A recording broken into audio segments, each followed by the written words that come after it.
Meus irmãos, gostaria de saudar todos vocês hoje, as irmãs presentes. Quando Jesus veio a esse planeta,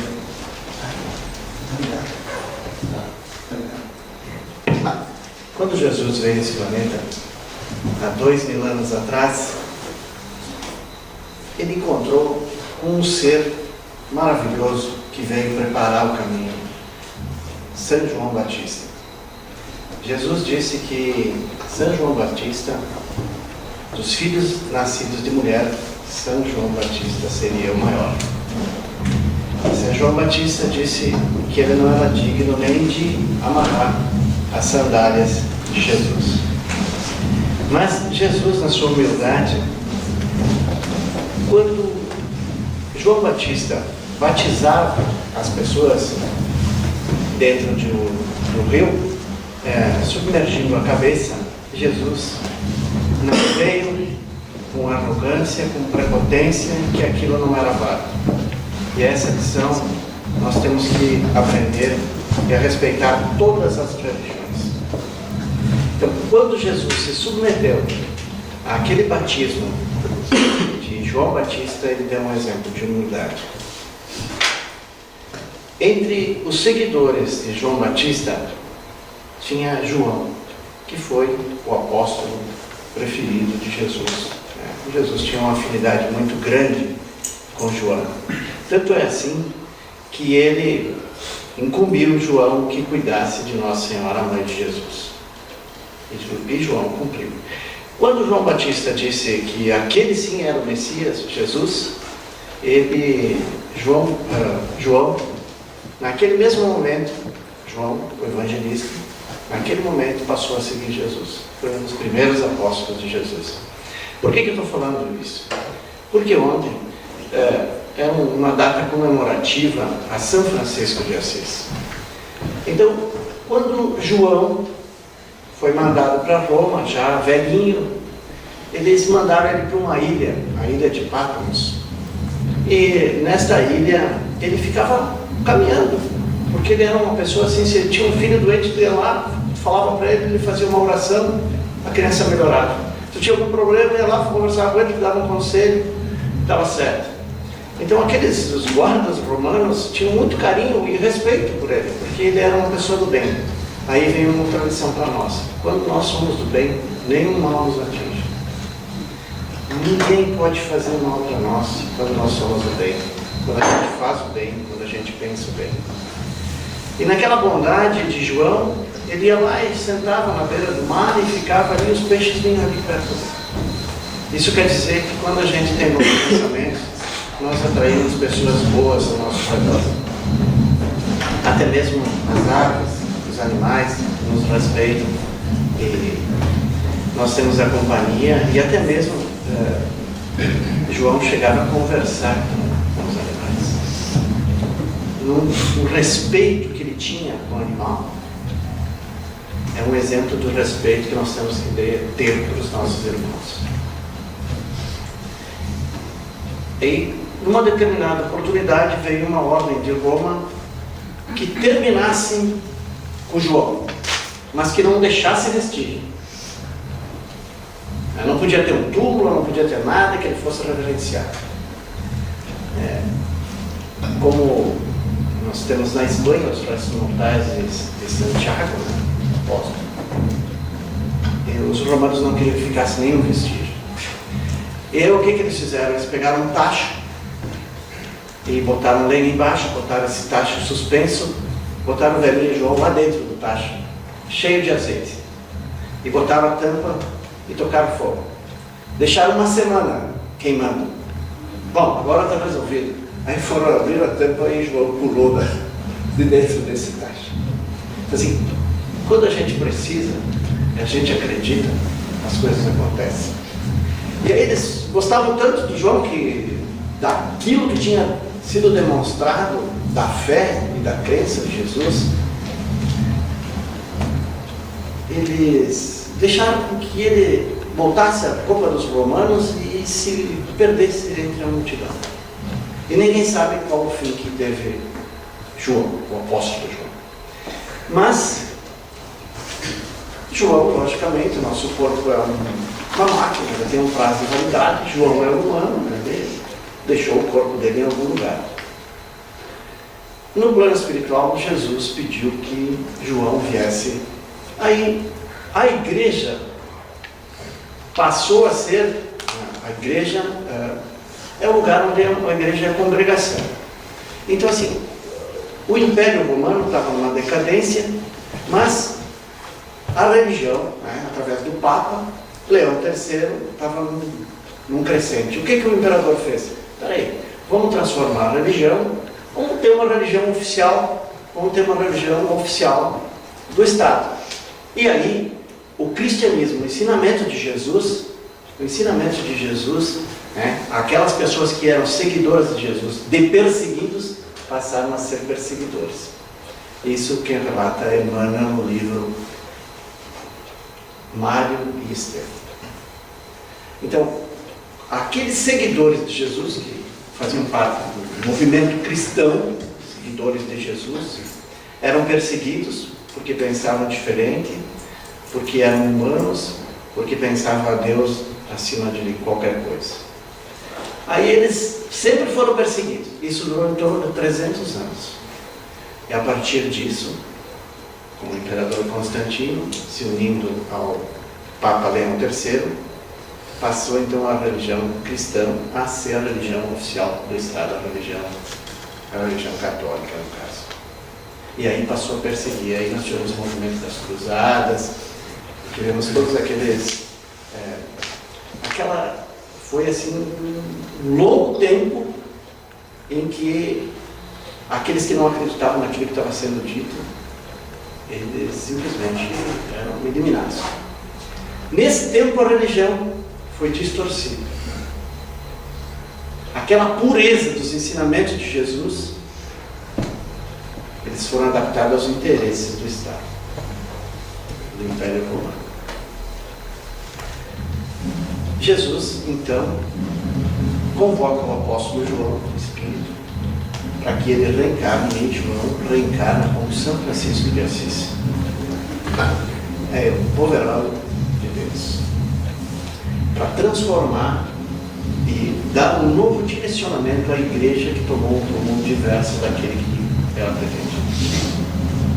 Então veio São Francisco de Assis, por isso ontem era a data de se comemorava em homenagem a São Francisco de Assis, e por isso a gente faz essa referência. O que nós estamos fazendo aqui hoje? Nós estamos recordando o ensinamento puro e simples de Jesus lá há 2000 anos atrás, sem interferência, sem dogmas, né? Sem meias palavras, esclarecendo a luz da razão. E que como nós não estivemos lá, e não tem nada do que foi escrito daquela época, é uma tradição, os evangelhos são uma tradição, foram copiados, mas aqueles documentos nós não temos nenhum, no mundo existe nada que foi escrito naquela época de Jesus.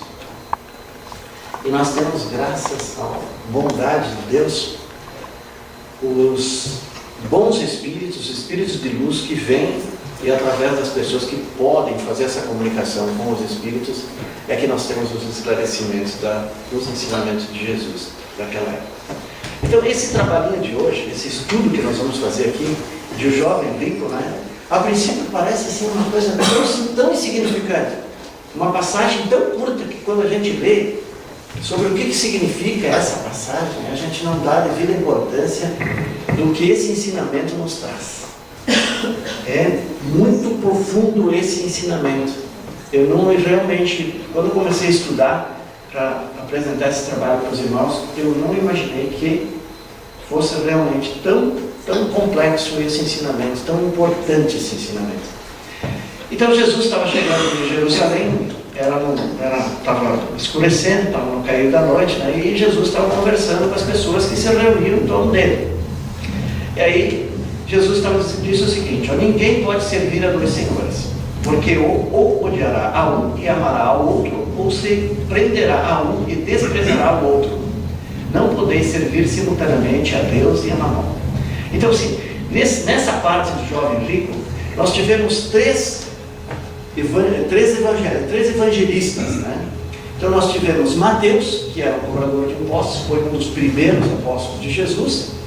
Tem o que Mateus escreveu sobre esse fato do jovem rico, esse encontro que Jesus teve com o jovem rico.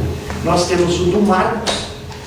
Marcos era o sobrinho de Zacarias, que era um colega de Paulo, que saía nas pregações, nas fundações das igrejas daquela época.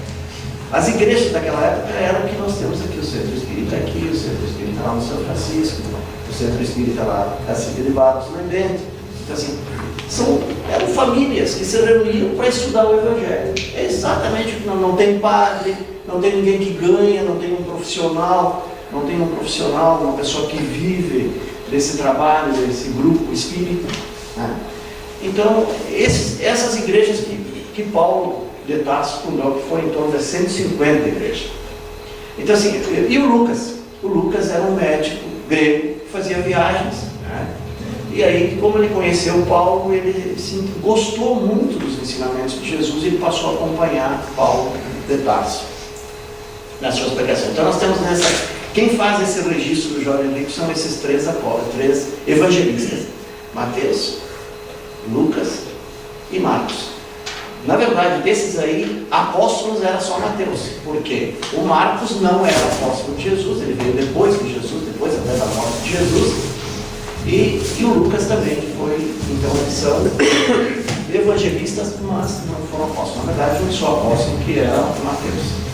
Isso está, então, nós vamos estudar a linguagem de Lucas, me parece mais interessante, mais fácil de entender. Então, isso está no capítulo 18, essa parte que Lucas descreve sobre esse encontro de Jesus com esse jovem rico. Então aproximou-se dele um mancebo e disse. Lucas chega a dizer que ele era um príncipe, esse jovem mancebo, esse jovem rico, e que ele vem e se joga de joelhos na frente de Jesus. Então assim, cada um desses evangelistas, eles têm um relato. Então assim, Mateus diz assim, alguém, ele não diz quem. Marcos diz um jovem rico, e Lucas chega a relatar lá no original da Bíblia, onde está registrado, no versículo 18, que era um príncipe, que esse jovem era um príncipe. Ele se joga de joelho, por quê? Ele estava cansado da vida que ele levava, ele estava, apesar de ter todas as coisas, todas as posses, né, e a palavra já é rico, né, rico é aquela pessoa que tem tudo, que vive bem, que vive em paz. Então assim, ele não estava em paz consigo mesmo. Ele vem se ajoelha diante de Jesus e ele diz assim, bom mestre, que bem devo fazer para adquirir a vida eterna? Bom mestre, que bem devo fazer para adquirir a vida eterna? Jesus respondeu, por que me chamas de bom? Bom só Deus o é. Aqui nós temos uma coisa que nos chama a atenção. Se Jesus diz que bom é só Deus, Jesus não é Deus. Concorda comigo? Quanto tempo a gente ficou equivocado? Bom é só Deus. Jesus não era Deus, senão ele tinha aceitado. Agora eu faço uma pergunta. Quem é esse jovem rico? Como é o nome dele? A gente sabe que ele existe, sabe o que ele fez. Alguém sabe o nome desse jovem rico? Se acertar, tem no Livro dos Espíritos de Brinde. Como é o nome? Quem é o jovem rico? Não, não era Saulo. Teu nome não é Saulo. Opa. Quem era o jovem rico? Quem era o jovem rico? Já dei a dica. Paulo. Quem era o jovem rico? Nossa. Quem é que respondeu? Cada um de nós somos o jovem rico. Este encontro que Jesus teve com o jovem rico é o encontro que nós estamos tendo hoje aqui com o Espiritismo. Nós estamos tendo um encontro com Deus, com Jesus. Nós estamos se ligando com o que é bom, com o que é eterno. E nós estamos procurando algo mais que existe na nossa vida. E ele diz assim: bom. O que é bom? Bom é que tem uma coisa a mais do que aquilo tudo que nós temos nesse mundo aqui hoje. Ou não? Concorda comigo? Então, bom é só Deus. O que quer dizer isso? Quem tem Deus tem tudo. Quem tem Deus tem tudo. Então assim, quem era o jovem rico? Nós. Por quê? Porque nós estamos aqui hoje. Nós podíamos ter ficado em casa, podíamos estar lá na abertura da Fé na Chama. Nós podíamos estar passeando, podíamos estar em casa, podíamos assistir a novela, a televisão. E o que nós estamos fazendo? Nós estamos aqui. Na frente de quem? Nós estamos aqui na frente dos Espíritos de luz, que vem nos encaminhar, que vem nos ajudar. Nós estamos pedindo socorro para que nós possamos ter uma vida melhor, corrigir as nossas imperfeições, curar as nossas mágoas, as nossas feridas. Então quem é que é bom? É só Deus. O cara pode ter tudo que tem no mundo, que existe, o poder que quiser. Pode não estar feliz. Não vai estar feliz se ele não tem Deus dentro dele. Então Deus é tudo. E esse encontro do jovem rico é um encontro que nós estamos revivendo hoje, aqui e agora. Cada um de nós que foi chamado para esse encontro, consigo mesmo, com Deus que está lá dentro do nosso, lá no nosso coração, é a nossa oportunidade. É a nossa oportunidade de se encontrar com Deus. Aí Jesus responde: se queres entrar na vida eterna, guarda os mandamentos. Que mandamentos retrucou o mancebo? Aí Jesus disse: não matarás, não cometerás adultério, não furtarás, não darás testemunho falso, honra teu pai e tua mãe, ama o teu próximo como a ti mesmo. Ama o teu próximo como a ti mesmo. Quem não se ama, quem não se gosta, quem se despreza, não pode amar o próximo. Não tem como. Tu tem que gostar de ti, te respeitar como ser humano. Aí tu aprende. Então, primeiro, colocar Deus lá no coração. Acreditar que existe uma coisa maior do que tudo isso. Colocar Deus no coração. Aí começar a se gostar como ser humano, como filho de Deus. E aí começa a amar o próximo. Começa a amar o próximo, começa a respeitar o próximo. Mas por que fazer tudo isso? Será que é para ter uma vida eterna? Não, a gente sabe que o nosso corpo não vai ser eterno. A gente aprendeu que quando a gente morrer, se a gente fosse bom, a gente ia lá para o paraíso. Se a gente fosse ruim, a gente ia para o inferno. Se a gente fosse mais ou menos, ia para o purgatório.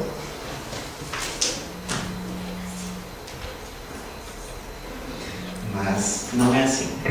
Nós vamos ficar fazendo essa viagem, essa roda. Nós vamos ficar nessa roda. A gente vai para lá, no plano espiritual. Aí a gente é julgado, tem o juízo, né? O juízo, quem é que faz o juízo? Quem? Nossa. Quem? A consciência. Estamos estudando, piada. A consciência que nos julga. É a nossa consciência. Então, assim, a gente pode enganar todo mundo, engana o juiz, engana todo o promotor, mas a nossa consciência não. Não é que nem os políticos, eles vêm e falam bonito, assim: esse cara é um cara sério. Depois a gente vê lá, a gente encontra lá, ele tem apartamento alugado no Teologia. Então, Jesus observa esses mandamentos. Aí o moço replicou: tenho guardado todos esses mandamentos desde que cheguei à mocidade. Que é que ainda me falta? Bom, até agora, nós aqui, nós somos pessoas do bem, nós queremos melhorar, nós queremos estudar o Espiritismo, nós queremos compreender, não fazemos mal para ninguém. É suficiente? Não é suficiente. Não é suficiente.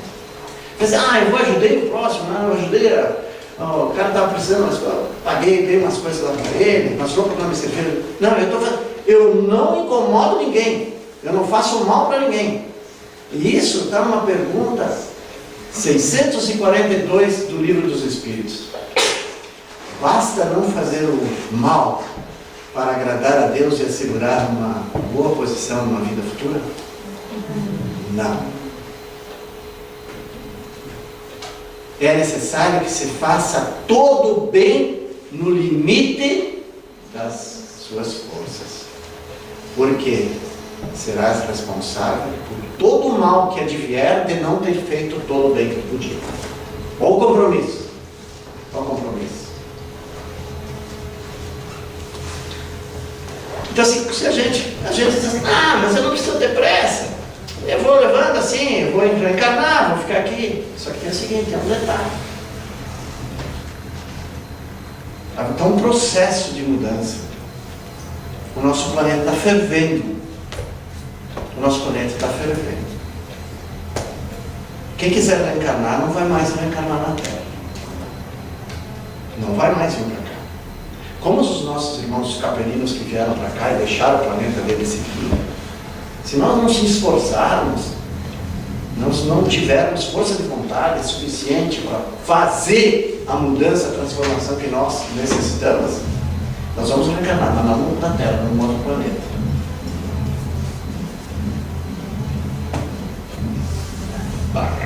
Só por causa disso já é um motivo a mais para a gente se esforçar mais no nosso dia a dia. E disse Jesus, se queres ser perfeito, quer dizer, quer ser um algo a mais do que ajudar os outros, observar os mandamentos, não fazer mal para ninguém, é necessário ser perfeito para entrar no reino dos céus. Vai, vende tudo o que tens, dá aos pobres e terás um tesouro no céu. Depois vem e segue. Depois vem e segue. Não é suficiente dar tudo o que a gente tem. Tem que seguir Jesus. E aonde é que como que nós vamos seguir Jesus?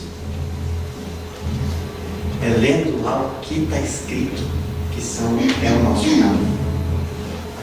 É o que, como a gente não sabe como agir, pega o Evangelho e lê, que a gente vai ter a resposta daquilo que precisamos. E a resposta aconteceu comigo um dia, bem perto do meio-dia. Eu já estava saindo. E chegou um rapaz no escritório, há muitos anos. Ele disse o seguinte, eu morava em Porto Alegre, estava tirado numa vila, era drogado, e eu resolvi fazer uma oração para Deus pedir uma ajuda. O que eu precisava? Primeiro me livrar das drogas, eu precisava conseguir uma mulher para ter uma vida melhor, eu precisava conseguir um emprego e conseguir uma casa. E aí ele disse que fez a oração, disse que a mulher foi lá e bateu na porta dele. E que daí ele conversou com ela, ele veio para trabalhar na região aqui. Começou a trabalhar. E aí ele precisava de uma casa. E ele não tinha dinheiro para comprar casa. Mas tinha um colega dele que ia embora e vendeu a casa para ele em várias prestações. Então assim, ele conseguiu se livrar das drogas, conseguiu um trabalho, conseguiu uma mulher, conseguiu uma casa para ele morar. E ele esteve me procurando, era evangélico, ele esteve me procurando e que ele ia perder tudo isso. Eu digo, mas por quê? Porque minha mulher me traiu. E eu disse para ele, e ela se arrepende disso? Sim, ela me pede perdão de joelho. Então, cara, tu é evangélico, perdoa. Perdoa. Quando ele começou a fazer as orações, ele se tornou evangélico, acreditar naquilo que estava escrito na Bíblia. Então, se ela se arrependeu, tu é evangélico, perdoa ela. Aí ele me disse assim, não, eu não posso perdoar. Mas por quê? Porque a Bíblia diz que a única forma que o homem tem de se separar da mulher é quando haja um caso de traição. Aí eu digo, o que eu vou fazer? E o que eu vou fazer? Eu disse para ele, vamos fazer o seguinte, então, olha, eu vou te dar um conselho. Já é meio-dia agora, já passou da meio-dia. Tu não faz nada, tu vai para casa, tu faz uma oração, tu é evangélico, pega a tua Bíblia, lê, tu abre e tu vai ter uma oração. Não, vamos fazer aqui. E ele puxou do bolso uma Bíblia, daquelas pequenininhas. Aí ele disse assim, diz um número. E eu disse, 153. Não. Eu disse 153. Aqui eu me referi à página. Não, tu tem que dizer o número do capítulo. Aí eu disse, é o número 3. Aí ele abriu na página 6, está lá no Evangelho. É um livrinho pequenininho assim, que é o Novo Testamento, página 153, item 3. Se teu irmão pecar contra ti, repreende-o. Se ele se arrepender, perdoa. Na hora. Ele disse, olha, eu já fiz muitas orações e aconteceu para mim assim, mas aqui nem essa nunca. Eu disse, então tu sabe o que tem que fazer. Vai, segue em paz. Eu nunca mais vi ele. Não sei. Mas se a gente orar e pedir com fé, a gente recebe a resposta. Então, Jesus diz para o príncipe, olha, é necessário que tu faça algo a mais. Para ser perfeito, tu tem que dar tudo que tu tem para os pobres, te desprender de todos os bens da terra e me seguir.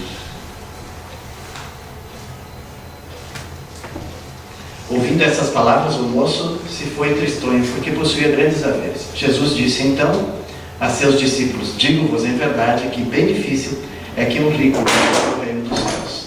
Ainda uma vez vos digo, é mais fácil que um camelo passe pelo buraco de uma agulha do que entrar um rico no reino dos céus. Será que é verdade? Será que quem é rico não vai para o céu? Não. O que Jesus disse, olha só, aqui nós temos que entender com uma lógica o ensinamento de Jesus. Se esse jovem mancebo, o jovem príncipe, desse tudo o que ele tinha para os pobres, o que ele ia ficar? Pobre também. E é necessário então ser pobre para te entrar no teu reino do céu, ter a vida eterna? Não é nesse sentido que Jesus se referia. Jesus dizia que quem dá mais valor para o dinheiro, para as coisas materiais, do que as coisas do Espírito, quem dá mais valor para a vida material, está na Fena Champ, assistir televisão, dar uma passeada aqui na cidade, e não se preocupe em não cuidar um pouco do Espírito, não pode ter uma vida melhor, não pode entrar lá, ter a vida eterna. O que era ser a vida eterna? Era ascender, era a perfeição, era ascender um degrau maior na existência. Será que quando Jesus foi crucificado entre dois ladrões, um debochava de Jesus, não, se tu é tudo isso, então por que tu não te salva? Se tu fosse menos aí, tu te salvaria. E aí o outro diz assim, não, eu não acredito em ti, me leva contigo para o paraíso. Aí Jesus disse assim, hoje mesmo estarás comigo no paraíso. É possível isso? É possível? É possível? Não é possível. Jesus não ia perdoar a ele todo o mal que ele tinha feito, porque ele simplesmente se arrependeu e queria estar com Jesus no paraíso. Não. É que quando tu reconhece que tu errou, que dentro tu fez alguma coisa que tu não deveria ter feito, e tu te arrepende, se está num processo dentro de ti de renovação, de mudança interior. Então não é somente possível, suficiente o arrependimento. É necessário a expiação e a reparação. Assim, o mal que a gente faz, a gente tem que fazer o bem para pagar aquele mal, apagar aquele mal que a gente fez. Então Jesus ficou muito triste, porque Jesus ficava assim, triste com as pessoas que não se interessavam e não conseguiam assimilar e mudar a sua visão de vida. Continuavam fazendo as mesmas coisas. Se nós vamos no centro espírita, a gente vem com o Evangelho, vem nas palestras, toma passe, vai lá fora, faz as mesmas coisas, se não há transformação, não adianta. Não adianta, é falta de caridade. A gente vem aqui na quinta-feira, no sábado, no domingo, toma passe, vai e continua fazendo as mesmas, não faz nada de mudança, nada de melhor na sua vida. Continua sendo a mesma coisa, reclamando, falando mal dos outros, falando mal do governo, assistindo os mesmos programas que contaminam as pessoas na televisão. Nunca vão ter paz. Não vai mudar nada na nossa vida. Se a gente fizer sempre as mesmas coisas, nós não vamos ter resultado nenhum diferente. que disse isso foi um dos caras mais inteligentes do mundo, Einstein. Assim, se a gente fizer sempre a mesma coisa, não vai ter mudança. Não adianta, mas eu fui lá no centro. Não vai acontecer. Eu vou lá no centro espírita, vou fazer oração, vou ler o evangelho, vou participar, vou fazer isso tudo, eu quero ver se consigo um emprego melhor. Se tu não te qualificar, se tu não enviar o teu currículo, não vai acontecer. Não vai acontecer. A mudança acontece no exterior quando no interior muda. Quando a gente muda por dentro. Bom, aquele jovem saiu daí. Jesus ficou triste. Mas nós temos, através dos irmãos do plano espiritual, nós temos uma continuação dessa história. O que aconteceu? E por que esse jovem não aceitou dar suas coisas? Até porque ele nem se preocupava com as coisas materiais, com o dinheiro. Para ele poderia dar, se desfazer disso, não ia fazer a menor diferença. Mas era o orgulho da raça. E ele não aceitou o convite de Jesus. Jesus está fazendo um convite para cada um de nós hoje. Jesus está fazendo um convite para nós seguir a doutrina dos Espíritos, para seguir os ensinamentos dos Espíritos. E é muito simples. As leis de Jesus são muito simples. É não fazer para os outros o que a gente não quer que faça para nós. Amar o próximo como a si mesmo. Amar a Deus sobre todas as coisas. Esses princípios que Jesus quer da nossa vida. Essa autotransformação, essa mudança interior, precisa ter uma coisa. O quê? O que precisa ter? Vontade. Vontade. Sem vontade não vai. Então ele não aceitou o convite de Jesus para seguir. Olha, se Jesus entrasse naquela porta hoje ali e dissesse, olha, estou convidando vocês aqui agora, nós vamos caminhar juntos, vamos passar de cidade em cidade para falar de Deus, para falar do reino de Deus, para falar das coisas do Espírito. Será que nós todos iríamos? Então nós somos, essa parábola do jovem rico é para nós. É para nós, é para cada um de nós. Então o jovem rico, ele ia participar de uma competição. E ele tinha comprado 4 cavalos, treinado, se esforçado muito, porque ele queria mostrar para os romanos que eles eram melhores. E uma semana depois desse encontro com Jesus, ele participou dessa competição. Então essas quadribigas, eram um tipo de uma charretezinha, mais ou menos, tem uma imagem para a gente ver. Puxado por 4 cavalos. Nas primeiras curvas ele caiu e já veio esses outros carrinhos por cima dele e esse pedaço ali. E aí o jovem ele parecia que ouvia Jesus dizer, renuncia a ti mesmo, vem e segue-me. Aí ele sente que 2 braços transparentes o envolvem amorosamente e morre dando a impressão de sorrir. Então, mas tu vê, se ele não tivesse seguido Jesus, ele não teria morrido. Não, ele ia morrer igual. Não necessariamente uma semana depois, mas um mês depois, um ano depois, 10 anos, 20 anos depois, ele ia acabar morrendo mesmo. Por quê? Não é a questão de ficar vivo o corpo, é de fazer vivificar o espírito. Nós temos que ter consciência que nós somos espíritos. E que nós temos uma folha em branco e a gente vai escrevendo o que a gente faz. Isso. Quem escreve é nós. Quem nos julga somos nós mesmos.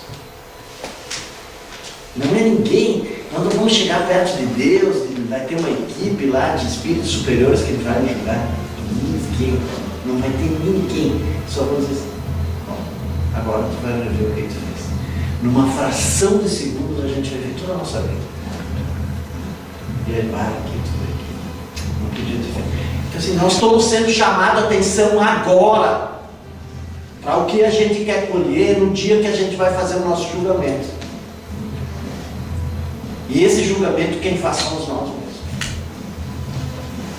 É a nossa consciência que julga. Porque lá na nossa consciência tem uma lei. São as leis físicas, a lei de amor, justiça e caridade. Quando a gente viola essa lei, nós sofremos. Tem um parábola de Jesus, bem rapidamente, assim, que ele faz uma festa, né? Não é o festim das bodas, ele faz uma festa e aí ele manda os servos lá convidar as pessoas para participar da ceia da festa. Aí ele convida aí o cara diz, eu comprei 5 juntas de boi, eu tenho que ver como é que elas estão, eu não vou poder ir. Aí o outro diz, eu casei, eu vou ter que curtir minha lua de mel, né? Eu não vou poder ir. E aí o servo volta e diz assim, olha, eu convidei fulano, mas eles não podem vir. Quem eram esses primeiros convidados? É por amor, eles convidaram por amor. Olha, vem, estou te oferecendo uma... Não, mas eu não posso ir, eu tenho que cuidar do meu gado novo, eu tenho que cuidar disso, tenho que cuidar daquilo, eu não posso ir, são as coisas do mundo, as coisas materiais. Aí o rei manda chamar, manda os servos convidar, os coxos, cegos e extraviados. Quem são? São as pessoas que têm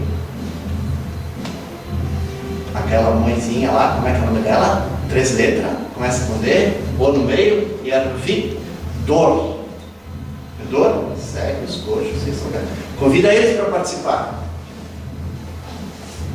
E aí eles vão. E aí o rei diz, mas tu vê, ainda tem lugar aí. Então vai lá e convida a todos os outros. Quem são todos os outros? São aqueles que sofrem. Então assim, tem uma historinha que o cara chega no posto de gasolina e tem um cachorro chorando, deitado em cima de uma tábua, chorando. Aí ele vai lá, ele olha assim, tem um prego embaixo, e o cachorro chorando. Aí ele vai lá e fala, mas como é que vocês não tiraram o cachorro daí? Não, diz o frentista para ele, não, a dor dele vai só até ele chorar. Quer dizer, quando o sofrimento é maior, aí a gente muda. Assim, quando ele está chorando, está lá em cima do prego, não é suficiente, então a gente tem que sofrer mais ainda para poder se compreender e dizer, não, vai, isso é por isso que vem o sofrimento. Quando a gente não quer aceitar, quando a gente não quer aceitar, por exemplo, mas eu perdi uma pessoa que eu gostava, era tão meu amigo, uma pessoa da família, eu me sinto tão sozinho. Meu amigo, todos nós vamos. Não tem. O nosso corpo tem um prazo de validade, é uma máquina, ele não vai durar para sempre.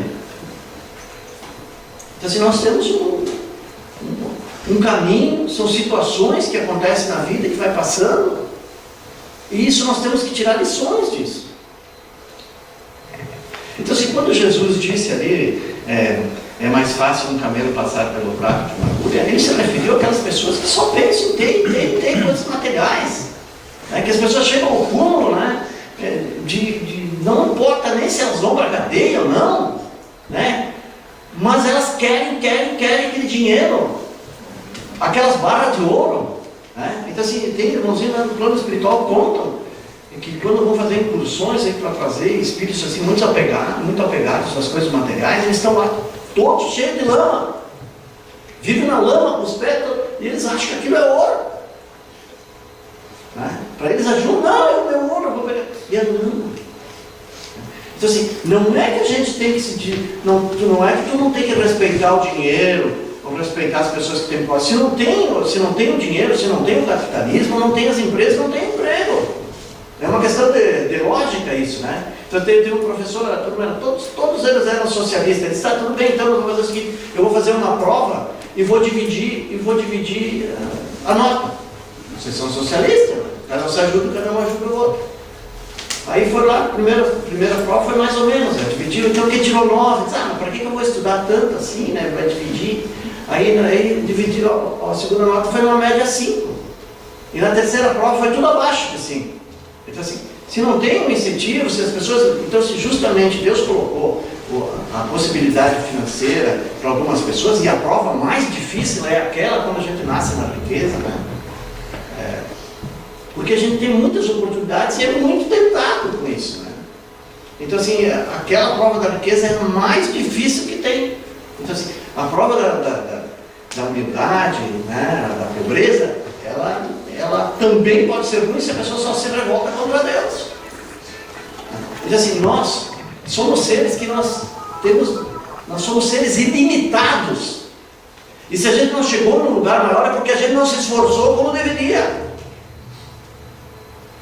A gente ficou se queixando e tal. Então nós somos seres ilimitados, nós temos todas as potencialidades. Ninguém é maior porque ninguém sabe mais, ninguém é melhor do que ninguém. Mas só quem é maior é aquele que se esforça mais. Então assim, se a gente não conseguiu superar uma dificuldade, um trauma, é porque nós não nos esforçamos quanto deveríamos. Quem é o culpado? Nós mesmos. Quem é que vai colher? Nós mesmos. Só depende de nós. Ninguém faz nada, não vai mudar a nossa vida, né? Porque o pai, porque a mãe fica orando. Não. A oração tem uma função importante, mas não é só a oração que conta. Não é aquela oração que tu põe as palavras para fora a todo momento, que vale. Mas assim, aquelas preces que é dita de coração. Então, meus irmãos, estamos chegando ao nosso horário. Eu deixo assim o nosso recado, que essa parábola do jovem rico é um chamamento, é um convite que Deus faz para todos nós. Nós estamos no nosso lugar. Eu vou dar um livrinho que custa R$15. Lê.